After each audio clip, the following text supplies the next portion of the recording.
9 de la mañana, 21 minutos. Hablamos ahora de salud, porque se estima que en el mundo 1 de cada 3 mujeres sufrirá algún tipo de fractura como consecuencia de la osteoporosis. ¿Qué es? ¿Cómo se detecta? Y sobre todo, ¿cómo se puede prevenir? Bueno, todo esto vamos a conversar con la doctora Giselle Neves, médica imagenóloga, responsable del servicio de densitometría ósea que funciona en el CASMU. Bienvenida, doctora. ¿Cómo Hola, va? buenos días. Bueno, muchas gracias por la invitación. Gracias por venir. No es llover sobre mojado, repasar qué es la osteoporosis, ¿no? Esa palabrita que las mujeres después de cierta edad ya empieza ahí a rondar, preocupar. Bueno, la osteoporosis es una enfermedad que se caracteriza por la debilidad de la estructura ósea. Esto ocurre con el transcurso de los años, una pérdida del calcio del hueso que queda más débil, y por lo tanto más frágil, más es posible que se produzcan fracturas óseas, ya sean por golpes, caídas. ¿Y afecta más a las mujeres que a los hombres? Afecta mucho más a las mujeres que a los hombres. En nuestra estadística, que tenemos hechos casi llegando a los 40.000 pacientes, tenemos un 99% de mujeres estudiadas y un 1% de hombres. Dentro de las mujeres, un 25% son normales cuando llegan a la consulta, otro 25% está dentro del rango de osteoporosis y un 50% tiene una pérdida de capital óseo que no llega a ser una osteoporosis. Es lo que se llama osteopenia. Ahora, ¿pero hay algún vínculo genético entre lo que tiene que ver la osteoporosis y las mujeres, los hombres y la osteoporosis? Bueno. ¿Qué se puede determinar?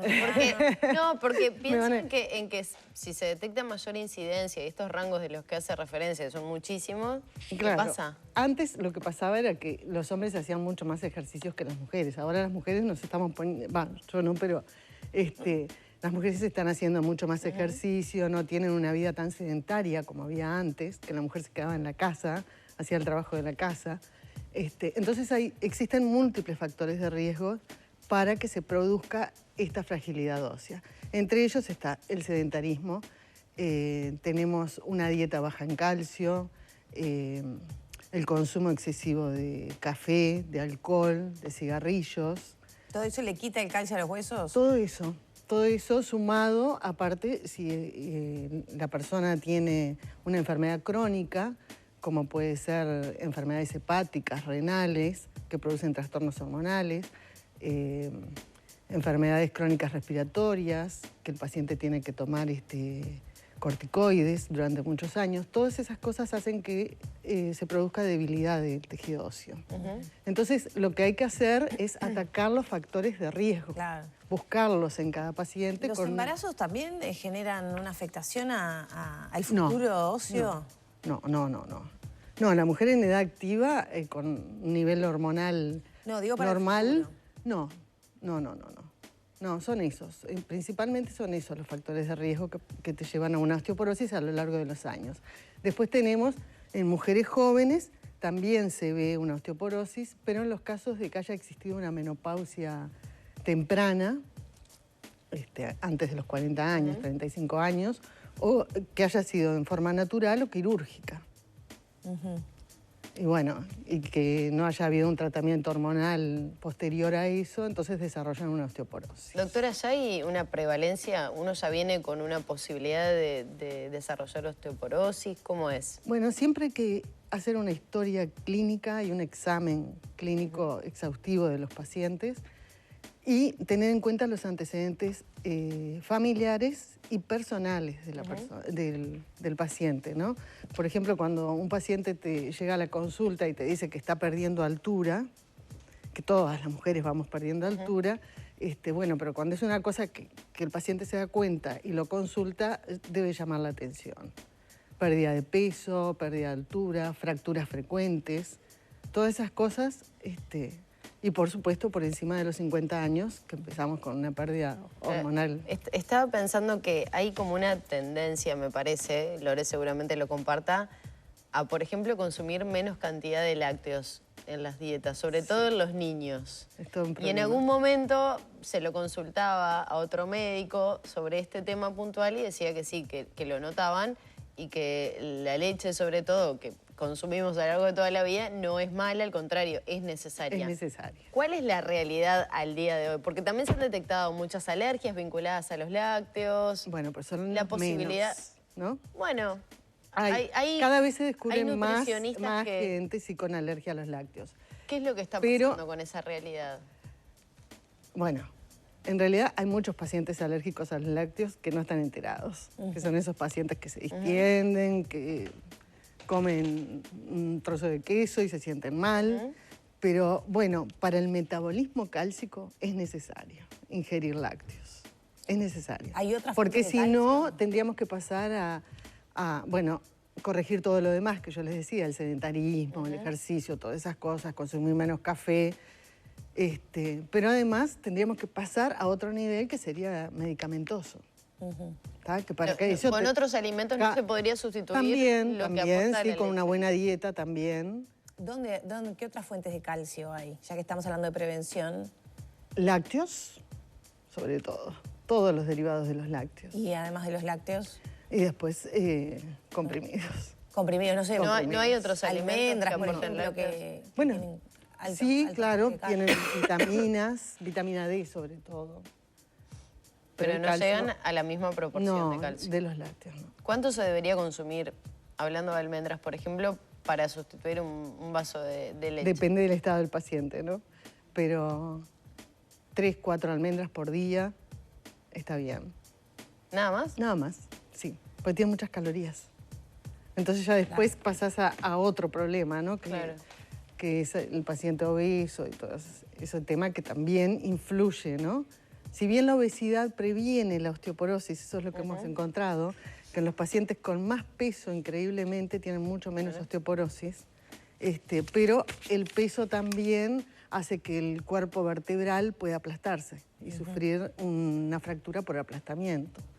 Y sufre la cadera y sufren las rodillas.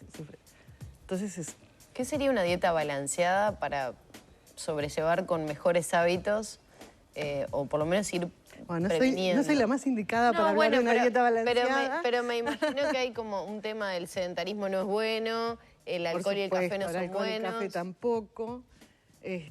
Frutas, verduras, carnes, no todos los días, ¿no? Y ir cambiando de carnes blancas, carnes Ahí rojas. está. ¿Existen los robadores de calcio? Usted mencionaba el café, no sé, bebidas cola, he escuchado alguna vez. ¿Hay alimentos que le restan, digamos? Bueno, el problema es que se reabsorbe el calcio de los huesos con muchos medicamentos.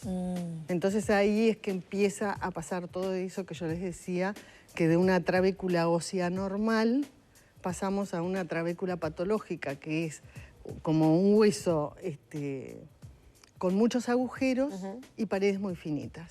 Entonces, Sí, veíamos en las imágenes recién que es como, sí, como Sí. un queso, o sea. un queso gruyère con muchos agujeros y unas paredes finitas. Entonces eso hace de que sea muy fácil de fracturarse. Y dentro de este tema lo fundamental es que lo que se ve es la fractura de cadera, ¿tá?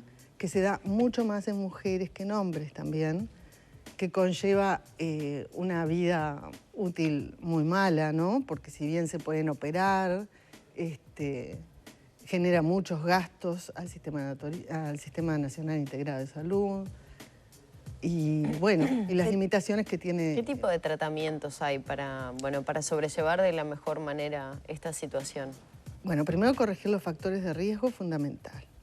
Después hay tratamientos médicos, que son los que dirige el médico que me envía a mí el paciente para hacerse los estudios, que pueden ser hematólogos, traumatólogos, reumatólogos, endocrinólogos. Ellos son los que dirigen el tratamiento. Y en general se empieza con bifosfonatos, calcio, vitamina D. Se está usando la lecitina de soja también, magnesio, que eso se empezó hace pocos años, entonces dentro de unos años vamos a ver cómo evolucionan estos tratamientos. Porque la idea de todo esto es que nosotros tenemos unos 40.000 estudios hechos, entonces los pacientes se hacen un estudio cada 2 años aproximadamente, ¿sí? Con la pandemia ahí se demoró un poco. Y ahí se ve la evolución del tratamiento, si hay que cambiar de medicamento, Y aparte, otra cosa que nos permite el estudio es no solo ver el estado óseo del paciente, sino ver el estado nutricional en general, porque se ve la grasa, se puede medir la grasa y el músculo. Entonces, nos da utilidad también para pacientes, gente que tiene alta actividad física, como deportistas, gente hiperobesa que y de está ese en modo se le va tratamiento haciendo un para adelgazar. seguimiento para ir corrigiendo, digamos, Claro. posibles ¿Se abordajes. puede Claro. revertir la osteoporosis? Se puede mejorar. Se puede mejorar. En 2 años se mejora. Corrigiendo O sea, todo ganar esto en y calidad con de tratamiento. vida, pero Sí. no eliminarla, digamos. Pero mejora. Sí. Mejora. En 2 años se han visto mejorías grandes. Pasar de un estadio de osteoporosis a un estadio de osteopenia, que es una pérdida, pero mucho menos severa, ¿no? La otra corre más riesgo de ¿Y qué fracturas. es importante tener en cuenta? Porque recién charlábamos cómo se puede detectar, pero ¿hay alguna edad a la que uno debería ir a hacer un control, un estudio? La famosa densitometría. La famosa densitometría ósea. Yo creo que la densitometría ósea basal en una mujer en edad genital activa sería ideal. Lo que pasa es que, bueno, tenemos todo el tema de que es un método con rayos X, que es de muy baja cantidad de rayos que se usa, pero bueno, tendríamos que estar seguras de que la paciente no está embarazada para ¿Hasta qué poder edad sería? hacerlo. 40 y... Antes de los 40. antes. A los 36 años sería ideal saber qué capital tiene esa paciente para después poder, con los años, comparar qué pasó con esa paciente. Eso no lo hemos logrado. Entonces, hasta ahora lo que hacemos es, hacemos el estudio y lo comparamos con tablas de mujeres promedio y tablas hechas en otros países. No tenemos una tabla Y ahí nuestra. se puede hacer una proyección entonces de cómo va a evolucionar ese paciente en cuanto a esa situación. Sí. O sea, ¿para qué sirven esas tablas? No, para ver si es normal, si bien. tiene una pérdida de capital óseo, una osteopenia, o una pérdida más grande que entraría dentro de la osteoporosis. ¿Es muy costoso el estudio? No, el estudio no es costoso. Digo porque también está bueno tener con certeza qué tipo de huesos tenemos al día de hoy. Mira, cuál yo te vamos a diría que tener. los precios varían entre 900 y 1.800 pesos un estudio, que te lo haces cada 2 años. Hay múltiples lugares donde te las podés hacer, en mutualistas, en clínicas privadas.